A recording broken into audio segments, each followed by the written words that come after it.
చరణ్ కౌశిక్ గారు, ఫ్యూచర్ సిటీని real estate promote చేసేందుకే రైజింగ్ సమ్మిట్ తప్ప ఇంకేమీ లేదు కదా, దాని వేరే ఎజెండా లేదు అంటున్నారు హరీష్ రెడ్డి గారైనా వాసుదేవరావు గారైనా. సార్ ఇప్పుడు వాళ్ళు ఎందుకంటే కేసీఆర్ గారు 10 సంవత్సరాల కాలంలో వాళ్ళు విజన్ తోటి ముందుకు పోలేదు కాబట్టి తెలంగాణ అంధకారమైంది. 7 లక్షల కోట్ల రూపాయల అప్పు, 1,20,000 కోట్ల రూపాయల కాంట్రాక్టర్ బిల్లులు చెల్లించకపోయింది కేసీఆర్ గారి ప్రభుత్వము.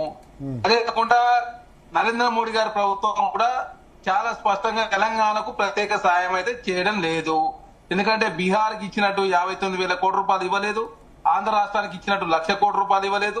అదే కాకుండా తెలంగాణకు ప్రత్యేక సాయం మాత్రం కేంద్ర ప్రభుత్వం చేయని పరిస్థితి మనం చూస్తా ఉన్నాం. ఎందుకంటే తెలంగాణ నుంచి 8 మంది ఎంపీలు, 5 మంది ఎమ్మెల్యేలు, అదే కాకుండా 2 ఎమ్మెల్సీలు, ఆ 3 ఎమ్మెల్సీలు, 1 రాజ్యసభ సభ్యులు, 2 కేంద్ర మంత్రులు తెలంగాణ చేసింది శూన్యం. కాబట్టి భారతీయ జనతా పార్టీ తెలంగాణకి ఎలాంటి సాయం చేయకపోగా విమర్శలు చేసే ప్రయత్నం వారు చేస్తాం. ఎందుకంటే 1,20,000 కోట్ల రూపాయలకు సంబంధించి మేము తెలంగాణ రాష్ట్రంలో చేస్తున్న డెవలప్మెంట్ కార్యక్రమాల మీద కేంద్రం ప్రత్యేక సాయం చేయండి అని చెప్పి అడిగినాం. RRR రైల్వే రింగ్ కావచ్చు, పోర్ట్ సిటీ కావచ్చు, అదేవిధంగా డ్రై పోర్ట్ కావచ్చు, అదే కాకుండా రైల్వే రింగ్ కావచ్చు, తర్వాత ఎక్స్ప్రెస్ హైవేలు కావచ్చు, అదే కాకుండా మెట్రో విస్తరణ కావచ్చు, ప్రత్యేకమైన నిధులు ఇవ్వని చెప్పి కేంద్రం సహకారం శూన్యం.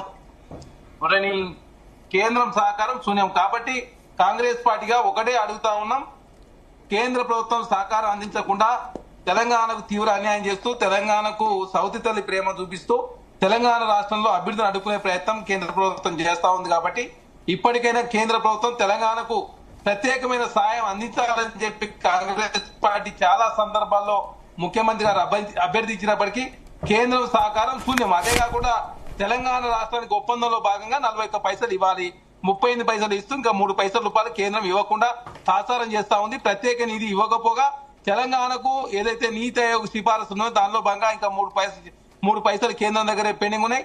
అదే కాకుండా మెట్రో విస్తరణకు అనుమతి ఇవ్వలేదు మొన్నటి వరకు, ఇప్పుడు అనుమతిస్తానని చెప్పినప్పటికీ ప్రత్యేక డిపిఆర్ సబ్మిట్ చేయమని చెప్పడంతో ప్రధానంగా ఎల్ఎన్టీ సంస్థ రోడ్డు రవాణా సంస్థ నుంచి వెళ్ళిపోయిన పరిస్థితి మనం చూస్తా ఉన్నాం.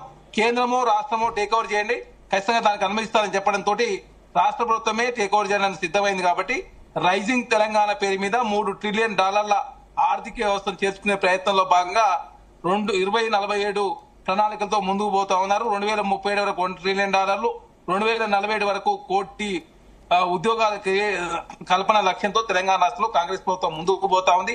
అదే కాకుండా ఇండస్ట్రియల్ పాలసీ సంబంధించి ప్రధానంగా భారతీయ జనతా పార్టీ కావచ్చు, బీఆర్ఎస్ పార్టీ కావచ్చు, వాళ్ళ ఆయనలో బీఆర్ఎస్ పార్టీ 19 నెంబర్ జీవో కావచ్చు, 20 నెంబర్ జీవో కావచ్చు, 21 నెంబర్ జీవో కావచ్చు, వాళ్ళు తీసుకొచ్చిన జీవోలు లీజుకున్న భూములను రెగ్యులరైజ్ చేసింది వాళ్ళు. వాళ్ళలాగా మేము లీజుకున్న భూములను రెగ్యులరైజ్ చేయడం లేదు. ఖచ్చితంగా కాంగ్రెస్ పార్టీగా ఓన్లీ ఎవరైతే ఇండస్ట్రియల్ జోన్ గా ఉండి అక్కడ రిజిస్టర్డ్ అయినటువంటి ల్యాండ్లను మాత్రమే జోన్ కన్వర్షన్ రాష్ట్ర ప్రభుత్వం చేస్తా ఉంది. 2013 సుప్రీంకోర్టు ఇచ్చినటువంటి జడ్జిమెంట్ ఆధారంగా కాలుష్య రహితమైన పరిశ్రమలన్నీ కూడా నగరం విడిచి బయటికి వెళ్ళిపోవాలని చెప్పేసి జడ్జిమెంట్ ఇచ్చింది. ఆ జడ్జిమెంట్ లో భాగంగా మాత్రమే అదేవిధంగా కిరణ్ కుమార్ రెడ్డి గారు నిర్ణయం తీసుకున్నటువంటి ఇండస్ట్రీస్ అన్ని కూడా ఆల్రెడీ బయటికి వెళ్ళిపోయినాయి. ఇంకా చాలా ఇండస్ట్రీస్ కూడా సిటీ లోపల ఉన్నాయి. కాబట్టి అవన్నీ కూడా జోన్ కన్వర్షన్ చేస్తే కొంత ఉపయోగకరంగా ఉంటది. అదే కాకుండా ప్రత్యేకమైనటువంటి మాస్టర్ ప్లాన్ తో అక్కడటువంటి సివరేజ్ సమస్య కావచ్చు, ట్రాఫిక్ సమస్య కావచ్చు అన్ని కూడా పరిష్కరించే ప్రయత్నంలో ప్రభుత్వం ముందుకు పోతా ఉంది.